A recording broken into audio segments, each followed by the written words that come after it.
जयंती मंगलकाली भद्रकाली कपालिनी दुर्गा क्षमा शिवा धात्री स्वाहा स्वधा नमोस्तुते।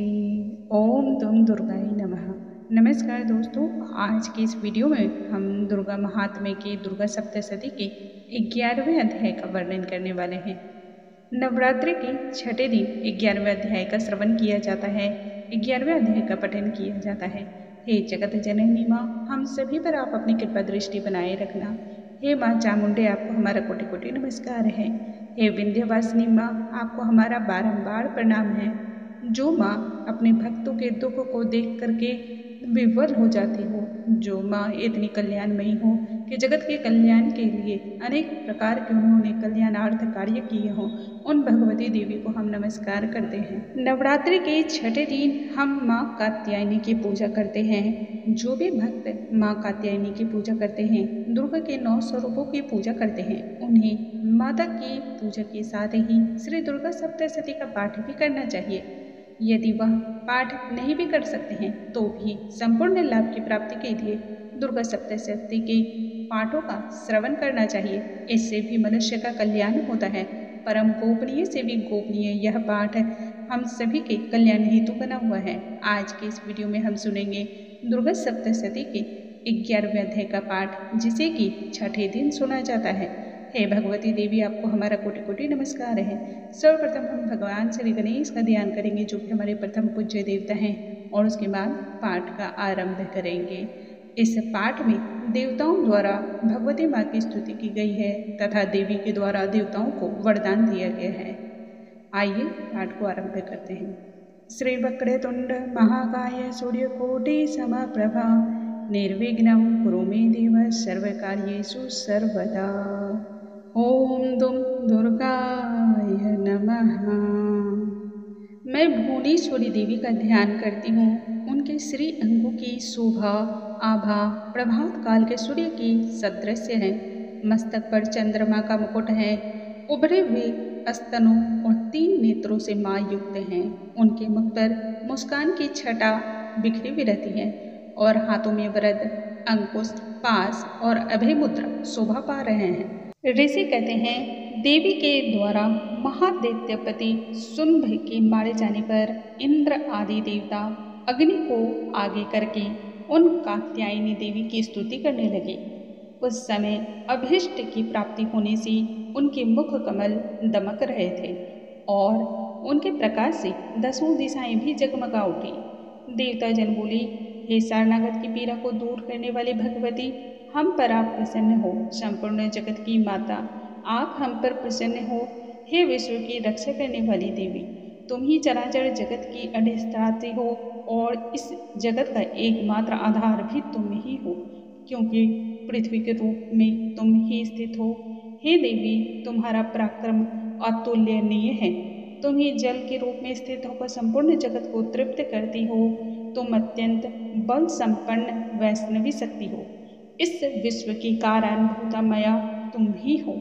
देवी, तुमने इस संपूर्ण जगत को मोहित कर रखा है। तुम्हारी ही माया से संपूर्ण जगत व्याप्त है। तुम्हारे प्रसन्न होने पर पृथ्वी पर मोक्ष की प्राप्ति होती है। देवी, संपूर्ण विद्याएं तुम्हारे ही भिन्न भिन्न स्वरूप हैं। जगत में जितनी भी स्त्रियां हैं, वह सब तुम्हारे ही स्वरूप हैं। जगदम्ब, एकमात्र तुमने ही इस विश्व को व्याप्त कर रखा है। तुम्हारी स्तुति क्या हो सकती है? तुम्हारा गान भला गाने की सामर्थ्य किसमें है? तुम तो स्तवन करने योग्य पदार्थ से परे एवं बड़ा वाणी हो। जब तुम सर्वस्वरूपा देवी स्वर्ग तथा मोक्ष प्रदान करने वाली हो, तब इसी रूप में तुम्हारी स्तुति हो गई। तुम्हारी स्तुति के लिए इससे अच्छी उक्तियाँ और क्या हो सकती हैं? बुद्धि रूप से सब लोगों के हृदय में विराजमान रहने वाली तथा स्वर्ग एवं मोक्ष को देने वाली हे देवी, तुम्हें नमस्कार है। कला, काष्ठा आदि के रूप में क्रमशः परिणाम की ओर ले जाने वाली तथा विश्व का संहार करने में सामर्थ्य नारायणी, तुम्हें नमस्कार है। हे नारायणी, तुम सभी प्रकार का मंगल प्रदान करने वाली मंगलमयी देवी हो। तुम ही शिवा हो और तुम ही स्वधा हो। सब पुरुषार्थों को सिद्ध करने वाली अपने शरणों में आए हुए जितने भी भक्त हैं उन सभी के ऊपर कृपा करने वाली एकमात्र तुम ही हो। तुम ही तीन नेत्रों वाली एवं गौरी भी तुम ही हो, तुम्हें नमस्कार है। तुम सृष्टि, पालन और संहार की शक्तिभूत सनातनी देवी हो, गुणों का आधार तथा सर्वगुणमयी हो। हे नारायणी, तुम्हें बारंबार नमस्कार है।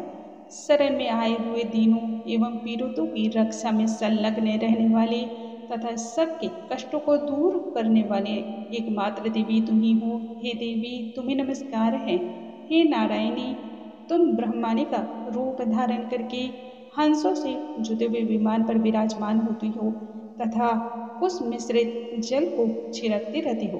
तुम्हें हमारा कोटि कोटि नमस्कार है। माहेश्वरी रूप से त्रिशूल, चंद्रमा एवं सर्प को धारण करने वाली एकमात्र नारायणी देवी तुम ही हो। तुम्हें हमारा कोटि कोटि नमस्कार है। मोरों और मुर्गों से घिरी रहने वाली तथा महाशक्ति को अपने वश में करने वाली कौमारी रूप धारिणी निष्पापी नारायणी देवी, तुम्हें हमारा कोटि कोटि नमस्कार है। शंख, चक्र, सारंग, धनुष, गदा, उत्तम आयुधों को धारण करने वाली और अनेक प्रकार के अस्त्र शस्त्रों को धारण करने वाली हे शक्ति स्वरूपा नारायणी देवी, आपको हमारा कोटि कोटि नमन है। कृपया तुम हम सभी पर प्रसन्न हो। तुम्हें हम बारंबार नमन करते हैं। हाथ में भयानक महाचक्र लिए और दाढ़ों पर धरती को उठाए हुए वाराही रूप धारिणी कल्याणमयी का नारायणी, तुम्हें नमस्कार है। भयंकर नृसिंह रूप से दैत्यों के वध के लिए उद्योग करने वाली तथा त्रिभुवन की रक्षा में संलग्न रहने वाली हे नारायणी, तुम्हें हमारा नमस्कार है।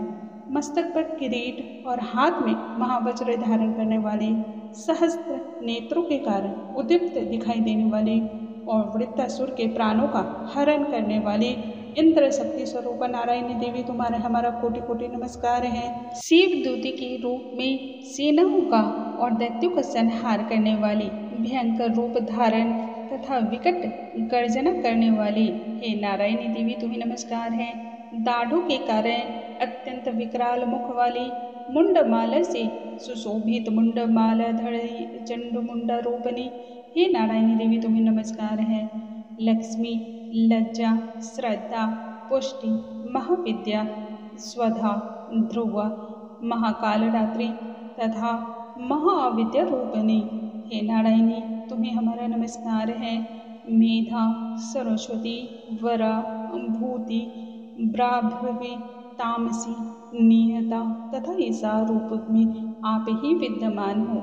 आपको हमारा कोटि कोटि नमस्कार है। सभी भयों और कष्टों से हमारी रक्षा करने वाले नारायणी देवी, आपको नमस्कार है। हे कात्यायनी देवी, यह तीन लोचनों से विभूषित तुम्हारा सौम्य मुख सब प्रकार के भयों से हमारी रक्षा करें। तुम्हें हमारा बारंबार प्रणाम है। भद्रकाली, ज्वालाओं के कारण विकराल प्रतीत होने वाला, अत्यंत भयंकर और समस्त असुरों का संहार करने वाला तुम्हारा त्रिशूल भय से हमें बचाएं। तुम्हें हमारा कोटि कोटि नमस्कार है। हे देवी, जो अपनी ध्वनि से संपूर्ण जगत को व्याप्त करके दैत्यों के संपूर्ण तेज का नाश किए देता है, वह तुम्हारा घंटा हम लोगों की पापों से ठीक उसी प्रकार से रक्षा करे जैसे एक माता अपने पुत्रों की करती है बुरे कर्मों से। हे देवी, हम तुम्हें बारंबार नमस्कार करते हैं। हम पर प्रसन्न हो और सभी रोगों का नाश करो। कोपित होने पर मनोवांछित सभी कामनाओं का नाश कर देती हो। जो लोग तुम्हारी शरण में जा चुके हैं उन पर विपत्ति आती भी नहीं है, और यदि आती है तो क्षण भर में ही तुम उसका नाश कर देती हो।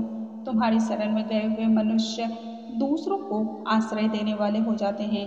हे देवी अम्बिके, तुमने अपने स्वरूप को अनेक भागों में विभक्त करके नाना प्रकार के रूपों से जो इस समय इन धर्मद्रोही महादैत्यों और असुरों का संहार किया, वह सब भला दूसरी कौन कर सकती थी।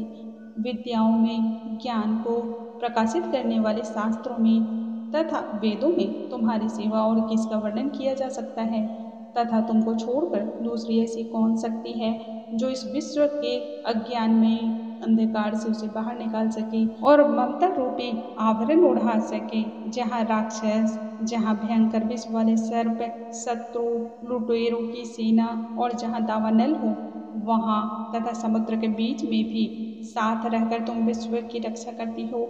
हे विश्वेश्वरी, हे कल्याण में तुम विश्व का पालन करती हो, विश्व स्वरूपा भी तुम ही हो और विश्व को धारण भी तुम ही करती हो। तुम भगवान की वंदनीय हो। जो लोग भक्तिपूर्वक तुम्हारे समक्ष मस्तक नवाते हैं वे संपूर्ण विश्व को आश्रय देने वाले होते हैं। हे देवी, हम पर प्रसन्न हो। जैसे इस समय असुरों को वध करके तुमने शीघ्र ही हमारी रक्षा की है, उसी प्रकार सदा हमें शत्रुओं को भय से भी बचाओ। संपूर्ण जगत का पाप नाश कर दो और उत्पात एवं पापों के फलस्वरूप प्राप्त होने वाले अनेक बीमारी, महामारी आदि बड़े बड़े उपद्रवों को शीघ्र ही दूर करो।